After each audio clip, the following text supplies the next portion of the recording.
The afternoon sun beat down on Ethan Cole's shoulders as he stood in his doorway, rifle hanging loose in one hand, watching a lone rider approach. He knew that posture, that way of riding, Clara Hayes. She swung down at his gate, her dark skirt dusty, her white blouse sticking to her skin in the heat. Her grey eyes met his across 20 feet of dry ground. After 15 years, neither of them looked away. "I hear you need help," she called, her voice steady. Ethan's jaw tightened. He didn't need help, least of all from the woman who'd haunted him for half his life. But Marcus Doyle and his men had spread word all over town. Cole was struggling. A ranch too big for one man. No wife. No future. Clearly, they'd had a hand in sending her here. Clara tied her horse and walked toward him with calm steps, carrying only a small leather bag. "Doyle said you were hiring," she said. "Housekeeper. Cook. $15 a month." "Doyle's a liar," Ethan growled. "I know. He's also a bastard who thinks he can use people like cattle." But the offer was public. Half the town heard it. "If you turn me away, it looks like you're hiding something." Smart. She'd always been smart. "Why would you take the job?"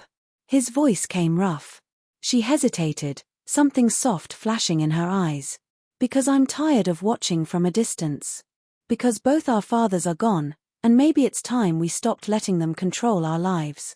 And because I never stopped loving you." The truth hit him like a blow. "And," she added, lowering her voice, "because Doyle wants something from you. I don't know what yet. But you'll need someone you can trust when he comes for it." Ethan studied her face, found no lies there, only the same fire he remembered from their youth. "Room's off the kitchen," he said at last, stepping aside. A small smile tugged at her lips. "I never expected much." She set down her bag, glanced around his spare, clean home, and said quietly, "I've walked past this ranch every week for 5 years. I've seen the porch you rebuilt. I know you take your coffee black. And I know you've never brought another woman here." "That's a lot of watching," he said. "Yes," she replied simply. "It is." The town thought she was here out of charity.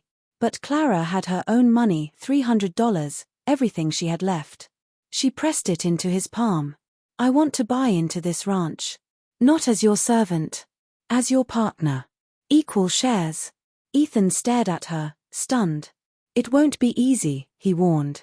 "Good," she said fiercely. "I've had enough of easy."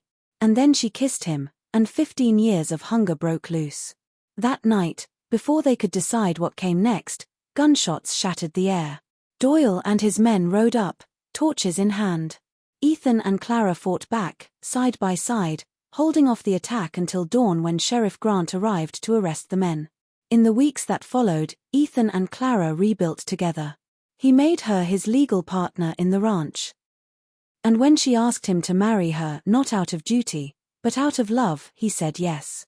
6 weeks later, they stood in the same church where they'd once stolen secret moments. No lies. No fathers to keep them apart. Just the two of them, at last. That night, as they rode home to their rebuilt ranch, Clara laughed in Ethan's arms. "I'm already home," she said softly. And she was.